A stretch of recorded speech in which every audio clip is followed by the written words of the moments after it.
craft, building a fan base by performing at his own shows all over the city. It's Roman Ciigar, everybody. Hey, how are you guys doing? Oh, good, brother. How are you? I'm good.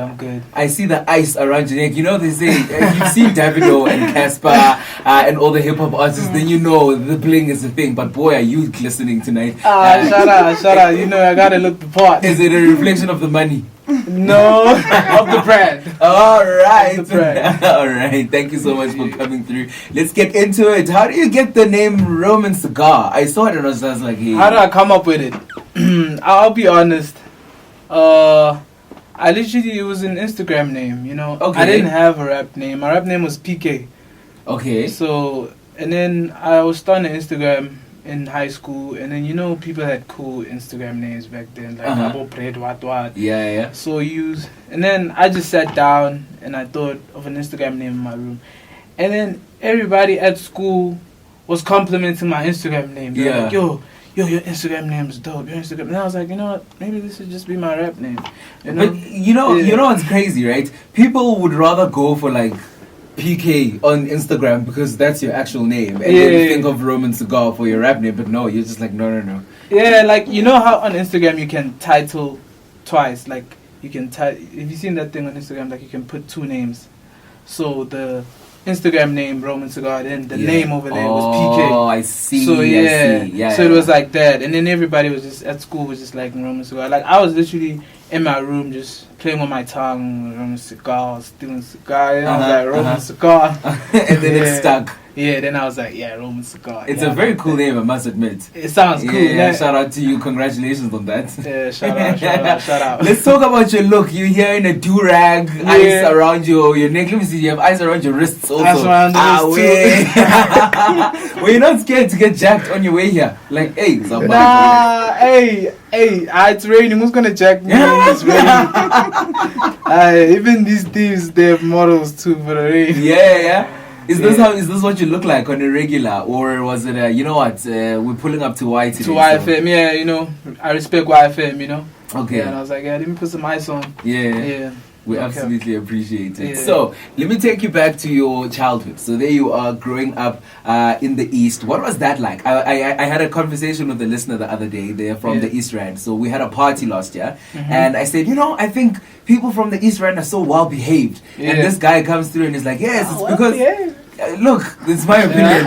You can have your own. You'll tell me about that actually. And he said, no, it's because we wake up, we work for our millions. You know, people in the East Rand have millions. Is that the truth? We have millions?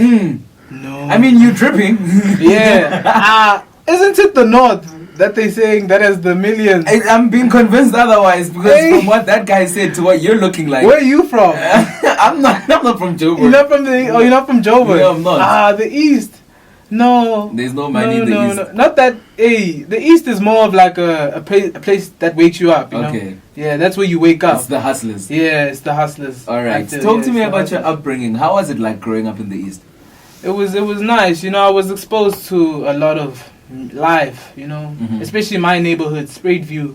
Like that's a very good neighborhood to raise a kid that'll experience everything, like from the brokest parts of life, you know, like the poorest and the richest and all in just one surrounding, one township. Rich people, you find the richest person in Spruitview, and you find the brokest person in Spruitview. It's very interesting. Okay, I got. Yeah, so like there's a lot of life, there's a lot of sports. People play basketball, people rap. There's a park. Yeah. There's this park in Spruitview. There's this park. I don't know if you know Spruitview Park.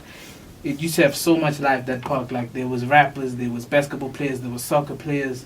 So I was there with the rappers, you know, and the ciphers. They're just rapping. Yeah. So I was just exposed to a lot of life. It's very interesting to me that you make the observation of how if you raise a kid in Spruitview, they are exposed to the poorest, to the richest. Yeah. What kind of child were you? Were you an inquisitive child? Were you the child that would be found in both the poorest and the richest parts of town? Yeah, I am that type of person. Like you find me with the richest, and you find me with the low life niggas, you know. Yeah, I am that type of person. Yeah, no cap. Alright. You will find me. Uzongithola lapha esantini north side. Yeah. Bese uzongibona lapha Emakhonjini lapha K1 uzongithola. That's so funny. So when do you decide that, you know what, music is for me? When do you discover that you have a musical talent? When did I discover that? I've just always been writing. Hey, like I can't even remember when I started writing. That's another thing I've been writing. It's just always been. Well, I first wanted to be a wrestler. Oh, that's interesting. Like, but I was very young. I was like 7, and then I was just. I think I saw Bow Wow. Yeah, I saw Bow Wow. A video of Bow Wow. But weren't you too young in the times of Bow Wow? Yeah, but I had a CD. No, you lie. Yeah, I had a CD that had music videos. So I saw that Fresh As Miz music video, and I was like, what? I'm doing this. I'm going to be Bow Wow. You know, I'm going to be Bow Wow. Yeah. So I got to rap. I got to start rapping. First, I was just rapping his lines. Like, I didn't have my own raps. I would just always rap other people's raps, and then I thought I was a rapper. Yeah. And then my dad took me to this other studio in Vosloo. I was like young. I was 8, turning 9, 2010. Yeah, and then all those guys, they were just rapping. They were hot mans. They rap and these guys are sick, bro. I'm looking at these guys rap. They sick and they rapping their own raps. They asked me to rap. I don't even have a rap to rap now. Yeah. I'm just mumbling there, and then they're like, yo, bro, I'm pala. I'm my lines. And they told me that. I was like, 8, like that was such a privilege, like to have someone to tell you that at such a young age, to tell you to start writing now. And I did. I went home and I started writing, and then I just started writing. I was always just writing raps. I always had raps. I was always the guy to just pull up on you and rap, and Yeah. And then I just eventually started recording, as like I said, in grade 6. Yeah. Because studio was such a far-fetched thing back then. I don't know, Well, when you're a kid, it's such a far-fetched thing. You don't ever imagine yourself getting into studio, ne? I tried. I was always begging Hotmans to always put me in the studio, but they didn't take me serious because I was a kid. Yeah. Yeah, and I hate that about them, hey. Like, they didn't take me serious. Imagine if I started back then. Like, I've been writing since back then, but it's just that there were no, like, people trying to put me on, Funny you say that your father took you to the studio for the first time when you were 8. So is your father also like a musician? What's the relationship there? How does your father then decide, I'm going to take this 8-year-old and I'm going to put him in studio. I'm going to take him and expose him to this thing. My dad just loves music. So he played the piano. He plays the piano. So yeah, he's just a person that loves music and he can sing. And I think he thought of wanting to become a musician back then. But I think back then I think it was way more far-fetched than it is right now. So it was Where is he now? He's at home. Okay. Yeah. And do you gig with him? Does he come with you? Is this career something that you share and bond over? Because obviously he might feel like, I'm the one who started this. Yeah. Yeah, I tell him, but he's not there in my gigs. I go with my team. I move with my homies. Yeah. He's gonna grab your style. Yeah. Don't worry. 50 Cent. Yeah. I'm a gangster rap. Yeah. You gotta keep your streak. Yeah. I understand. So how does the rest of your family feel about this? Because I can imagine now you're a person that's starting to make music in high school. A lot of families are just like, exams are coming. What do you mean you're busy writing raps? And now your father is here supporting this dream of yours. Yeah. How does the rest of the family feel about you branching into music and saying, this is what I want to do? Yeah, like, hey, it was too late, By the time high school... This guy. It was too late. Like, I was so passionate by the time I hit high school. I record. Grade 8, we sing in studio. Yeah. We sing in studio. So like, and I was even... That's when we even knew how to make our own studio too. Yeah. Because I started making beats in grade 6. So, and then by the time grade 8, I had my own studio. This is so hectic. So in the first part of it, who pays for the studio when you're in grade 6? Who puts down the money? You know what mic we used to use? We used to use a Parliament mic. I don't know what that is. What is that? Le mic yama Parliament. Yeah. But yeah. My the first studio I went to, was very fancy. I went to a Mendy's, this other varsity studio. That was my first time going to a studio. There was a hot man that went to that school, and he took me there when I was in grade 6. He took me to that studio, yeah.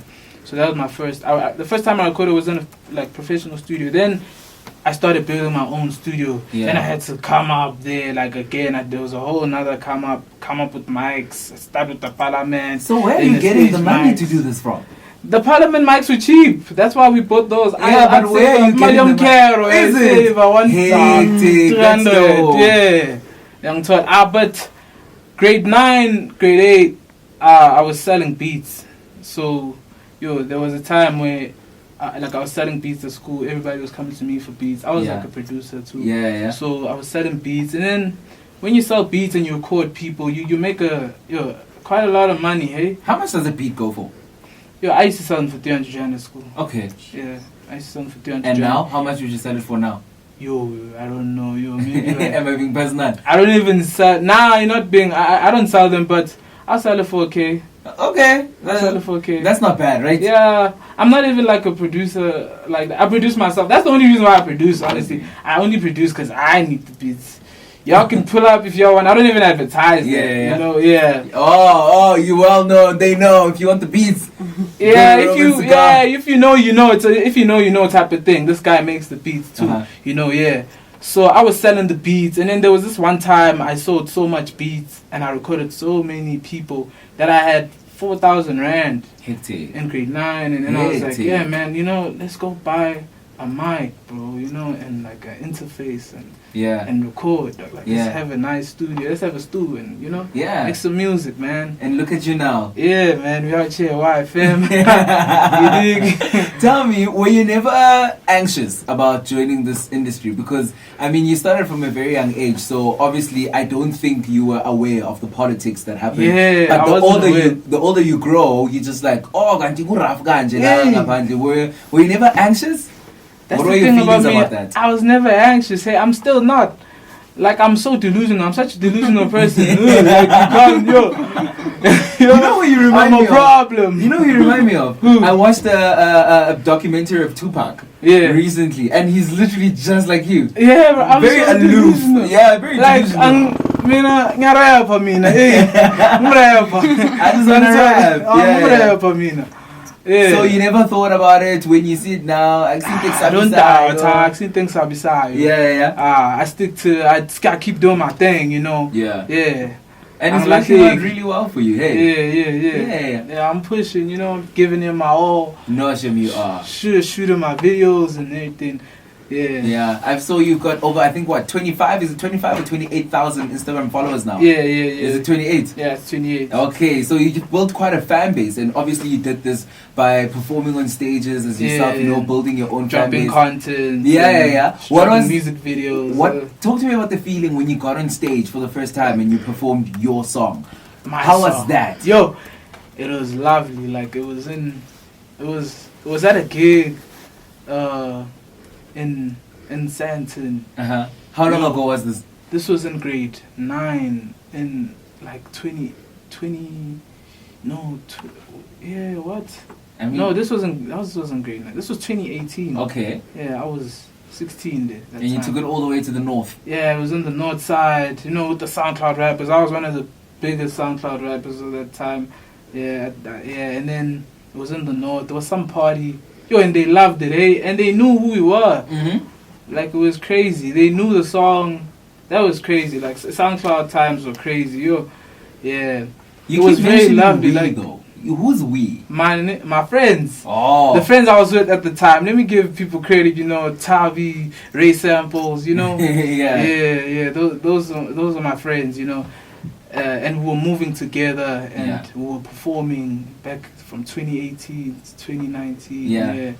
And So there you were in Sandton. Talk to me about the feeling when you get on and you're like, hey, it was so they crazy. know who I am. Yeah, it was so crazy because they knew us. Yeah. That was what was crazy. Like, I was like, they know these lyrics. Yeah, that was crazy. Because the song got so many streams on SoundCloud, we don't even know how. SoundCloud was such a crazy platform back then. It was so crazy. Weird. But here you are. Yeah. It was crazy. You mentioned that you write your own music and you started writing when you were a bit younger. Do you believe that artists should just always write their own music, or have you had material written for you before? Or have you just always been a person that writes for himself? I've just always been that person to write for myself. I've even written for people too. Okay. You know, I don't think there's anything wrong about some people that get people written for them, because sometimes this person is a star, but he's not with the writing. You know, some people can sing very well, but they can't really write the song, you know, and then you get a guy like me that can write a song. I think I'm the best songwriter ever. And you can rap it too. Yeah, I can rap it too, you know. Yeah. Some people are just stars. Hey, but if you're a rapper, they're writing your bars now. You're questionable. It's questionable. Yeah. But if it's this guy, if it's singing, yeah, and it's a hit song, yeah. But I'm a bars. Zibhalela amabhazi mfethu. Yeah. Ngithola aneke kuzosipithela amabhazi la uthi namabhazi kanti kayabhalela lapha. No, I hear you. You're 100% right. Yeah. I hear you. Even though I just feel like, you know, asiphiwanga ngokufana sonke man, you know. So yeah, asiphiwanga ngokufana. If ngingathengile lamabhazi sekungewami, you know. Mama ungawathenga mara yenza sure ukuthi asifind out. Abasometimes uyisuper yo khona ama super like angakhona ukushaya number. Yini super manje? Like super, like a person that's just the star, man. Oh, you know? I see. Like a superstar. Oh, that's a term. Okay. Yeah, like a superstar. Like there's those people that are just superstars. Yeah. So, yeah. You called yourself the greatest songwriter. We're going to listen to 3 of your songs. Yeah. And then we're going to judge them. Yeah, we're going to have the entirety of the wires call in and tell us. I'm joking. But we're going to listen to your songs. We really are. Let's talk about the biggest moments of your career. When you look back so far from when you started to where you are now, what are some of the big moments where you go, man, I'm on the right path. Yeah. I liked that. What are some of the big moments? When I went back to my old high school. Okay. Back in 2019. Shout out. I went back there and it was going so wild. That's like my favorite moment ever, cause I wasn't really a cool guy. In high school, I wasn't even like I've never performed at a talent show in school. Imagine that. Yeah. Like, so I used to just be a battle rapper. I used to just always battle, but I wasn't really the guy.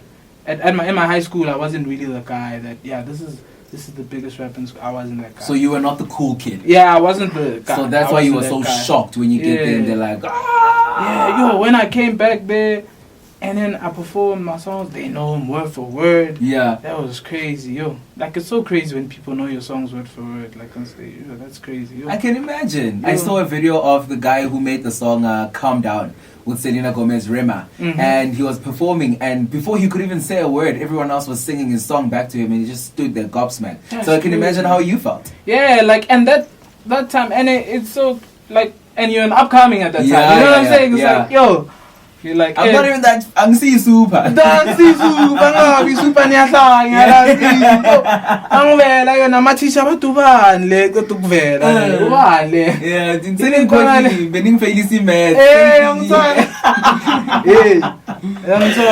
man, we absolutely love it. You mentioned being an upcoming artist. What's the hardest thing about being an upcoming musician, do you think, in this country?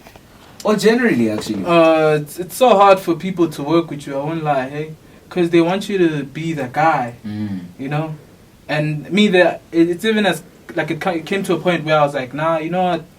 I ain't working with anybody. All I need is me. Yeah, like, when you're upcoming, it's so hard to work with people. Some people have egos. It's even hard to work with a person that's on your level. Because what? Do you feel like you're gonna? Because you feel like you have to be. They want a nasty feature. Oh, I see. They don't wanna. You know what I'm saying? Roman Ciigar feature. Yeah, they want nasty. I get that. You know what I'm saying? Yeah. But it's cool. I understand. I gotta grind. We all gotta grind, and we're gonna see who the prophet is in the end. Are you the same? Me. Do you when they come and ask you for a feature, or they ask you if, like, drop a verse in their song? Do you say yes? When I like you, I have to really, really like you. Really, I will be honest. I have to really, really like you. But if I don't like, if you. So what if you don't know? If you ain't really popping, yeah, like me, I'm gonna charge you. And if I don't really like you like that, I'm gonna charge you.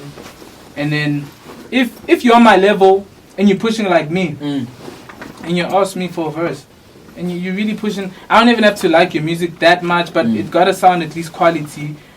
I'll do it for free because I understand we pushing you like me, you know. I like being around people that are like me, like-minded people, like that are on the same path as me, and they pushing like me. I can see that this person is pushing. He's got so many videos out because I got so many videos out, you know what I'm saying, because I'm grinding, I'm really doing it, you know what I'm saying. I like working with people that really do it.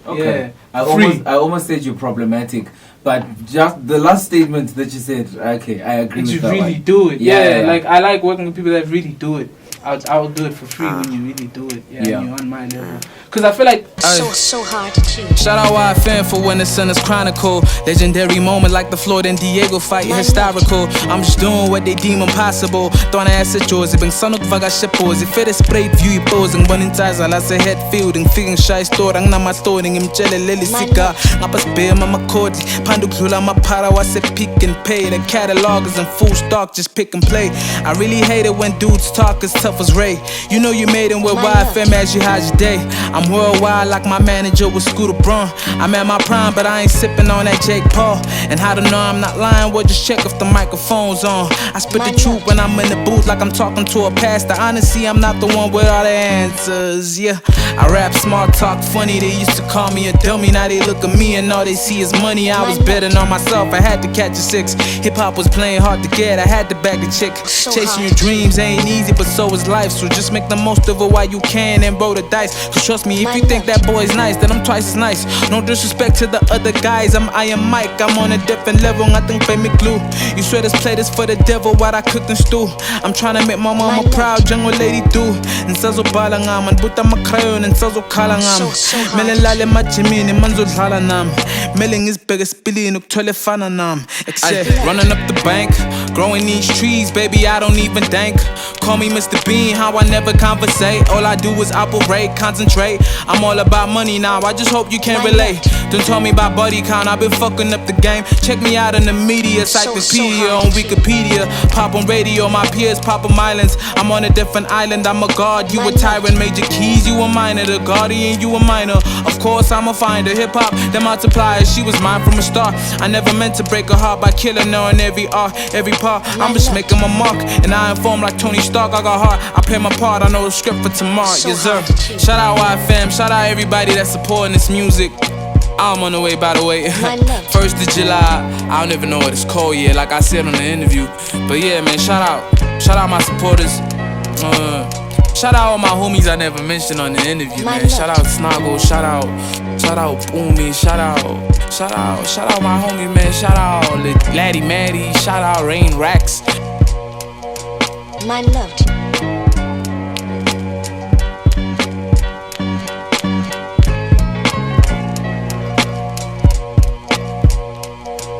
My love to you. So hard to choose.